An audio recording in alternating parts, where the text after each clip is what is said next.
Hello friends, स्वागत है आपके अपने YouTube channel Bimlesh coaching classes में। दोस्तों, हम आशा करते हैं कि आप लोग एकदम स्वस्थ और मस्त होंगे। सीटेट 2024 एग्जाम जो कि आपका 21 जनवरी को प्रस्तावित है, उसके लिए हम आपको आज इस क्लास में सीडीपी यानी बाल विकास के 30 महत्वपूर्ण प्रश्न कराएंगे और ये प्रश्न सीटेट के किसी न किसी एग्जाम में पूछे गए हैं। आज की इस क्लास के बाल विकास के 30 महत्वपूर्ण प्रश्नों में आपके कितने सही हो रहे हैं, अपना स्वयं मूल्यांकन जरूर कीजिएगा। यदि दोस्तों बिजनेस कोचिंग क्लासेस चैनल को अभी तक आप लोगों ने सब्सक्राइब नहीं किया है तो चैनल को सब्सक्राइब करके बेल आइकन पर क्लिक करके ऑल पर क्लिक कर लीजिए ताकि क्लास का नोटिफिकेशन आप तक पहुंचता रहे।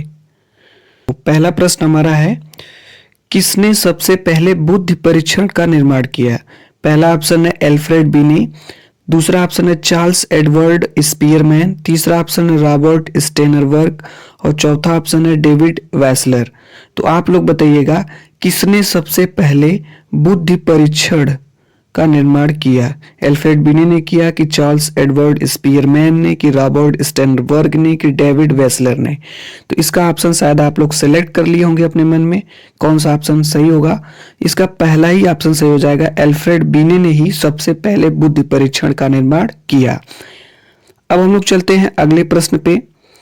अगला प्रश्न हमारा है, बहुत ही अच्छा क्वेश्चन है। एक शिक्षक कक्षा के कार्य को एकत्र करता है और उन्हें पढ़ता है, उसके बाद योजना बनाता है और अपने अगले पाठ को शिक्षार्थियों की आवश्यकताओं को पूरा करने के लिए समायोजित करता है। वह खाली स्थान कर रहा या रही है? पहला है सीखने के रूप में आकलन, बी वाला ऑप्शन है सीखने के लिए आकलन, सी वाला ऑप्शन है सीखने के समय आकलन और डी वाला है सीखने का आकलन। आप लोग बताइएगा इसका कौन सा ऑप्शन सही होगा। शायद आप इसका आंसर आप लोग जो है फाइंड आउट कर चुके होंगे कौन सा ऑप्शन सही होगा। तो ये हो जाएगा दूसरे का, आपका बी वाला सही हो जाएगा, सीखने के लिए आकलन कर रहा है या कर रही है। आप लोग ये भी एनालिसिस करते चलिए कि आपके पहला क्वेश्चन और ये दूसरा क्वेश्चन है, इन दोनों क्वेश्चन में आपके कितने सही हुए। अगले प्रश्न पे चलते हैं। ये भी काफी अच्छा क्वेश्चन है, कई बार एग्जाम में पूछा गया है कि कक्षा कक्ष यानी क्लासरूम में जेंडर लिंग विभेद, पहला ऑप्शन है शिक्षार्थियों के रहस्यमुख प्रयासों अथवा निष्पादन का कारण बन सकता है, बी वाला ऑप्शन है पुरुष शिक्षार्थियों के वृद्धि उन्मुख प्रयासों अथवा निष्पादन का कारण बन सकता है, सी वाला ऑप्शन है महिला शिक्षकों की अपेक्षा पुरुष शिक्षकों के द्वारा अधिक किया जाता है और डी वाला ऑप्शन है शिक्षार्थियों के निष्पादन को प्रभावित नहीं करता है। आप लोग बताइएगा इसका कौन सा ऑप्शन सही होगा। तो इसका पहला ही ऑप्शन सही हो जाएगा, शिक्षार्थियों के रहस्यमुख प्रयासों अथवा निष्पादन का कारण बन सकता है। अगले प्रश्न पे चलते हैं। ये प्रश्न भी कई बार एग्जाम में पूछा गया है कि ध्वनि संबंधी जागरूकता निम्नलिखित में से किस क्षमता से संबंधित है? ध्वनि संबंधी जागरूकता निम्नलिखित में से किस क्षमता से संबंधित है? पहला है सही व धारा प्रवाह बोलना, क्या ये हो सकता है? बी वाला ऑप्शन जानना समझना व लिखना, सी वाला ऑप्शन है व्याकरण के नियमों में दक्ष होना, डी वाला ऑप्शन है ध्वनि संरचना पर चिंतन करना व उसमें हेर फेर करना। तो आप लोग बताइएगा इसका कौन सा ऑप्शन सही हो जाएगा। तो इसका चौथा ही ऑप्शन सही हो जाएगा, ध्वनि संरचना पर चिंतन करना वो उसमें हेर फेर करना ध्वनि संबंधी जागरूकता क्षमता से संबंधित है। ठीक है, अगले प्रश्न पे चलते हैं। अगला प्रश्न हमारा है, अगला प्रश्न है कि प्रकृति पोषण विवाद निम्नलिखित में से किससे संबंधित है? व्यवहार एवं वातावरण, बी वाला ऑप्शन है वातावरण एवं जीव विज्ञान, सी वाला ऑप्शन है वातावरण एवं पालन पोषण, डी वाला ऑप्शन है आनुवंशिकी एवं वातावरण। आप लोग बताइएगा इसका कौन सा ऑप्शन सही हो जाएगा। तो इसका जो है ऑप्शन नंबर डी सही हो जाएगा, आनुवंशिकी एवं वातावरण। अगले प्रश्न पे चलते हैं। अगला प्रश्न है, ये भी काफी महत्वपूर्ण प्रश्न है, कई बार एग्जाम में पूछा गया है। मानव विकास है खाली स्थान, मानव विकास खाली स्थान है क्या केवल गुणात्मक है, कुछ सीमा तक अमापनीय है, मात्रात्मक और गुणात्मक दोनों? डी वाला ऑप्शन है मात्रात्मक है। आप लोग बताइएगा इसका कौन सा ऑप्शन सही हो जाएगा। तो इसका सी वाला ही ऑप्शन सही हो जाएगा, मात्रात्मक और गुणात्मक दोनों है। जो मानव विकास है वो मात्रात्मक और गुणात्मक दोनों होता है। ये प्रश्न कई बार एग्जाम में पूछा गया है। अगले प्रश्न पे चलते हैं। क्वेश्चन नंबर 7 है, निम्नलिखित में से कौन सा सामाजिकरण की निष्क्रिय एजेंसी है? पहला है परिवार, दूसरा ऑप्शन है इको क्लब, तीसरा ऑप्शन है सार्वजनिक पुस्तकालय और चौथा ऑप्शन है स्वास्थ्य क्लब। इसका भी आंसर आप ही लोगों को बताना है। इसका कौन सा ऑप्शन सही हो जाएगा 7 वाले का। तो क्वेश्चन नंबर 7 का सी वाला सही हो जाएगा। सार्वजनिक पुस्तकालय जो होता है वो आपकी निष्क्रिय एजेंसी होती है। तो ऑप्शन नंबर सी सही हो जाएगा। अगले प्रश्न पे चलते हैं। अगला प्रश्न है क्वेश्चन नंबर 8, संज्ञानात्मक विकास निम्न में से किसके द्वारा समर्थित होता है। संज्ञानात्मक विकास की बात की गई है, किसके द्वारा समर्थित होता है। पहला है उन गतिविधियों को प्रस्तुत करना जो पारंपरिक पद्धतियों को सुदृढ़ बनाती है, बिल्कुल नहीं। दूसरा ऑप्शन है एक समृद्ध और विविधतापूर्ण वातावरण उपलब्ध कराना, यही वाला आपका ऑप्शन सही हो जाएगा, एक समृद्ध और विविधतापूर्ण वातावरण उपलब्ध कराना। अगले प्रश्न पे चलते हैं। अगला प्रश्न हमारा है क्वेश्चन नंबर 9 है, निम्नलिखित में से कौन सा सीखने की शैली का एक उदाहरण है। सीखने की शैली का एक उदाहरण है। पहला है संग्रहण, दूसरा है तथ्यात्मक, चौथा है चासुक और तीसरा आपका है स्पर्श संबंधी। तो जो चासुक हो जाएगा इसका ऑप्शन नंबर डी हो जाएगा। चासुक जो है सीखने की शैली का एक उदाहरण है। अगले प्रश्न पे चलते हैं। अगला प्रश्न हमारा क्वेश्चन नंबर 10 है, खाली स्थान प्रेरणाएं अनुभूतियों के संतुष्टिकरण की अवस्थाओं तक पहुंचने और वैयक्तिक लक्ष्यों को प्राप्त करने की आवश्यकता को संबोधित करती है। पहला है भावात्मक, दूसरा है संरक्षण उन्मुखी, तीसरा ऑप्शन है सुरक्षा उन्मुखी, चौथा ऑप्शन आपका है प्रभावी। आप लोग बताइएगा इसका कौन सा ऑप्शन सही होगा। तो पहला ही ऑप्शन सही हो जाएगा, भावात्मक। तो यानी भावात्मक प्रेरणाएं अनुभूतियों के संतुष्टिकरण की अवस्थाओं तक पहुंचने और वैयक्तिक लक्ष्यों को प्राप्त करने की आवश्यकता को संबोधित करती है। तो इन 10 प्रश्नों में आपके कितने सही हुए, आप अपना स्वयं मूल्यांकन मींस सेल्फ असेसमेंट करते चलिए। अब हम लोग चलते हैं अगले प्रश्न पे। क्वेश्चन नंबर 11 हमारा है, एक आंतरिक बल जो प्रोत्साहित करता है मींस जो मोटिवेट करता है और व्यवहार परक प्रतिक्रिया के लिए बाध्य करता है एवं उस प्रतिक्रिया को विशिष्ट दिशा उपलब्ध कराता खाली स्थान है। पहला है अध्यवसाय, दूसरा है संवेग, तीसरा है वचनबद्धता और चौथा है अभिप्रेरण। तो चौथा ही ऑप्शन हो जाएगा जिसे मोटिवेशन इंग्लिश में कहते हैं।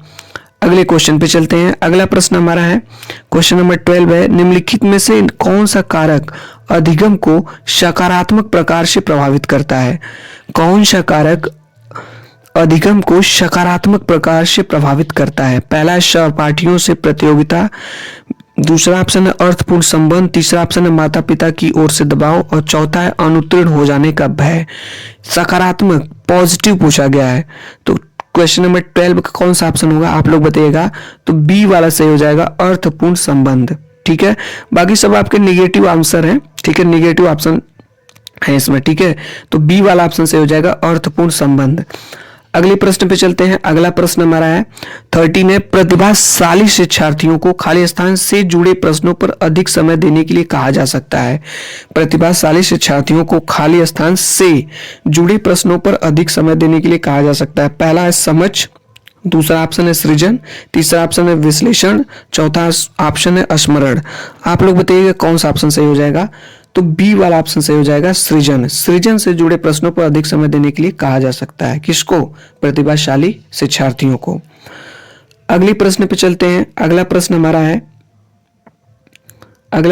क्वेश्चन नंबर 14 है, निम्न में से कौन सा कौशल संवेगात्मक बुद्धि से संबंधित है। पहला है गतिक प्रक्रमण, दूसरा है विचार करना, तीसरा है समानुभूति देना और डी वाला ऑप्शन है याद करना।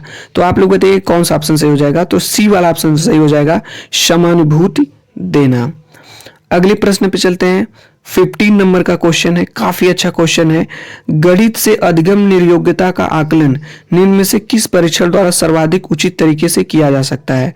पहला है निदानात्मक परीक्षण, दूसरा है स्क्रीनिंग परीक्षण, सी वाला ऑप्शन उपलब्धि परीक्षण और डी वाला ऑप्शन है अभिक्षमता परीक्षण।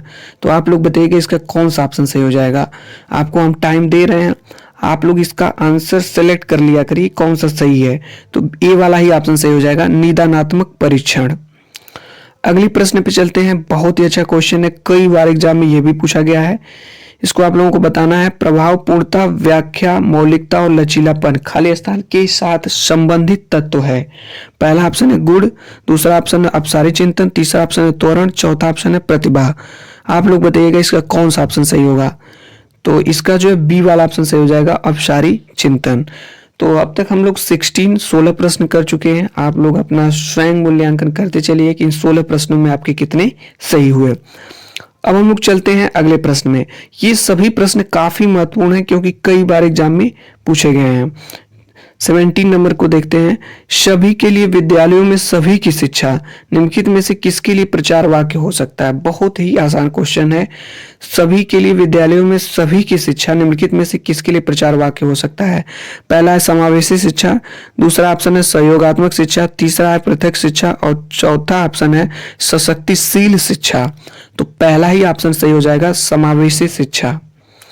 अगले प्रश्न पे चलते हैं। अगला प्रश्न हमारा है 18 नंबर का। निम्न में से कौन सी शब्दावली प्रायः अभिप्रेरणा मीन्स मोटिवेशन की बात की गई है के साथ अंतः बदलाव के साथ इस्तेमाल की जाती है? पहला है संवेग, दूसरा है आवश्यकता, तीसरा है उत्प्रेरणा, चौथा है पुरस्कार या प्रेरक। तो क्वेश्चन नंबर 18 का कौन सा ऑप्शन सही हो जाएगा, आप लोग बताइएगा। तो बी वाला ऑप्शन सही हो जाएगा आपका, आवश्यकता। तो आप लोग इन प्रश्नों को देखते रहिए, ठीक है, कि क्या आपके ये सभी प्रश्न सही हो पा रहे हैं कि नहीं हो पा रहे हैं। इससे आप अपना खुद का सेल्फ असेसमेंट जरूर करिए। हम आपको प्रत्येक बार कह रहे हैं कि अपना सेल्फ असेसमेंट जरूर करिए, क्या ये प्रश्न आप पहले से कर पा रहे हैं कि नहीं कर पा रहे हैं। चलिए अगले प्रश्न पे चलते हैं। अगला प्रश्न है हमारा, ये भी कई बार एग्जाम में पूछा गया है। 19 नंबर का प्रश्न है। निम्न में से कौन सा स्टेनर वर्ग की बुद्धि के त्रिस्तरीय सिद्धांत का एक रूप है? स्टेनर वर्ग के बुद्धि के त्रिस्तरीय सिद्धांत का एक रूप है। पहला है प्रायोगिक बुद्धि, दूसरा है संसाधनपूर्ण बुद्धि, तीसरा ऑप्शन है गणितीय बुद्धि और चौथा है आपका व्यवहारिक बुद्धि। तो कौन सा ऑप्शन सही हो जाएगा?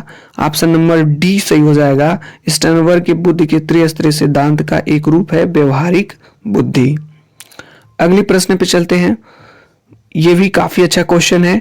1 वर्ष तक शिशु जब आंख, कान व हाथों से सोचते हैं तो निम्नलिखित में से कौन सा शामिल होता है, कौन सा स्तर शामिल होता है?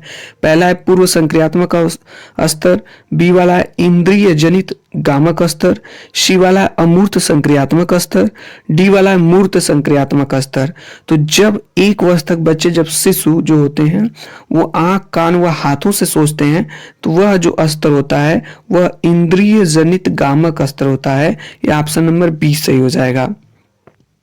अगले प्रश्न पे चलते हैं। अगला प्रश्न हमारा है 21 नंबर का। वाइगोस्की के सिद्धांत में विकास के निम्नलिखित में से कौन सी पहलू की उपेक्षा होती है? पहला है सांस्कृतिक, दूसरा है क्या जैविक, तीसरा क्या है भाषाई और चौथा है सामाजिक। तो किस पहलू की उपेक्षा होती है?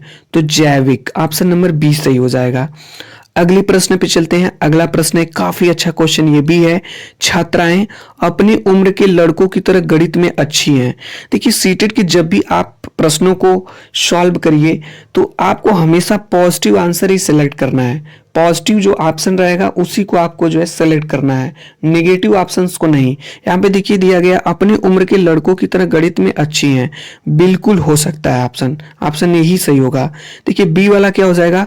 अपने उम्र के लड़कों की तुलना में स्थानिक अवधारणाओं में कम, बिल्कुल नहीं, गलत ऑप्शन हो जाएगा। भाषिक और संगीत संबंधी अधिक क्षमताएं रखती हैं, बिल्कुल गलत। गणित के सवाल अच्छे से सीखते हैं लेकिन उन्हें तब कठिनाई आती है, यह भी नेगेटिव ऑप्शन है। तो ऑप्शन नंबर पहला ही सही हो जाएगा। अगले प्रश्न पे चलते हैं। अगला प्रश्न हमारा है 23 नंबर का प्रश्न है। ग्रेड अंकों से कैसे अलग है? यह प्रश्न निम्न में से किस प्रकार के प्रश्नों से संबंध रखता है? पहला है विश्लेषणात्मक, बी वाला है मुक्त अंक, सी वाला है समस्या समाधान, डी वाला है अपसारी। आप लोग बताइएगा ग्रेड अंकों से कैसे अलग है। तो इसमें 23 का कौन सा ऑप्शन सही हो जाएगा? पहला ही हो जाएगा, विश्लेषणात्मक। अगले प्रश्न पे चलते हैं। अगला प्रश्न है, यह भी काफी महत्वपूर्ण प्रश्न है क्योंकि कई बार एग्जाम में ऐसे प्रश्न पूछे जाते हैं। शब्दों अक्षरों के क्रम को पढ़ने में कठिनाई का अनुभव करना और अक्सर चाशुक स्मृति का ह्रास से संबंधित है। पहला है डिसकैलकुलिया, दूसरा है डिस्ग्राफिया, सी वाला है डिस्प्रैक्सिया और डी वाला है डिसलेक्सिया। आप लोग बताइएगा क्योंकि विकार से कोई ना कोई क्वेश्चन पूछा ही जाता है सीटेट में। तो 24 का ऑप्शन नंबर डी ही सही हो जाएगा, डिसलेक्सिया।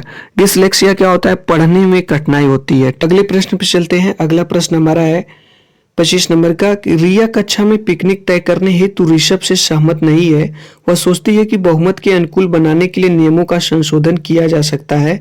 यह सहपाठी विरोध पियाजे के अनुसार निम्नलिखित में से किससे संबंधित है? पहला संज्ञानात्मक अपरिपक्वता, दूसरा है प्रतिक्रिया, तीसरा है सहयोग की नैतिकता और चौथा है आपका विषमांग नैतिकता। तो इसमें आप लोग बताइएगा कौन सा ऑप्शन सही हो जाएगा। तो ऑप्शन नंबर सी सही हो जाएगा, आपका सहयोग की नैतिकता।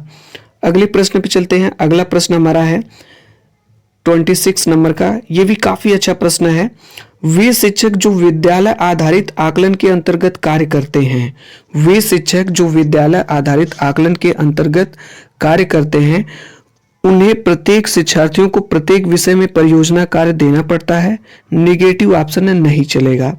उसके बाद शिक्षार्थियों के मूल्यों और आवृत्तियों का आकलन करने के लिए रोजाना उनका सूक्ष्म अवलोकन करते हैं, यह भी निगेटिव ऑप्शन नहीं चलेगा। व्यवस्था के लिए स्वामित्व की भावना रखते हैं, बिल्कुल यही ऑप्शन सही हो जाएगा, ऑप्शन नंबर सी, व्यवस्था के लिए स्वामित्व की भावना रखते हैं।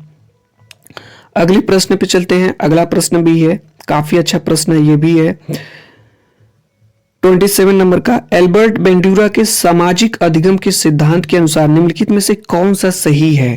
पहला है बच्चे के सीखने के लिए प्रतिरूपण मॉडलिंग एक मुख्य तरीका है, बिल्कुल यही ऑप्शन आपका सही हो जाएगा। बच्चों के सीखने के लिए जो प्रतिरूपण है मॉडलिंग एक मुख्य तरीका है। अगले प्रश्न पे चलते हैं। अगला प्रश्न हमारा है 28 नंबर का कि जब बच्चे एक अवधारणा को सीखते हैं और उसका प्रयोग करते हैं तो अभ्यास उनके द्वारा की जाने वाली त्रुटियों को कम करने में मदद करता है। यह विचार खाली स्थान के द्वारा दिया गया है। पहला ऑप्शन है जीन पियाजे द्वारा, दूसरा ऑप्शन है जेबी वाटसन द्वारा, तीसरा ऑप्शन है लेव वाइगोस्की द्वारा और चौथा ऑप्शन है ईएल थॉर्नडाइक द्वारा। तो आप लोग बताइएगा इसका कौन सा ऑप्शन सही हो जाएगा। तो इसका ऑप्शन नंबर डी सही हो जाएगा, ईएल थॉर्नडाइक द्वारा ये कथन दिया गया है। अगले प्रश्न पे चलते हैं। अगला प्रश्न हमारा है 29 नंबर का और आज की क्लास का सेकेंड लास्ट क्वेश्चन है। सिद्धांत चित्र खाली स्थान के द्वारा नवीन अवधारणाओं की समझ बढ़ाते हैं। पहला ऑप्शन है विशिष्ट विवरण पर एकाग्रता केंद्रित करने, दूसरा ऑप्शन है अध्ययन के लिए शैक्षणिक विषय वस्तु की प्राथमिकता तय करने, तीसरा ऑप्शन है तर्कपूर्ण ढंग से सूचनाओं को व्यवस्थित करने की योग्यता को बढ़ाने और चौथा ऑप्शन है विषय क्षेत्रों के बीच ज्ञान के स्थानांतरण।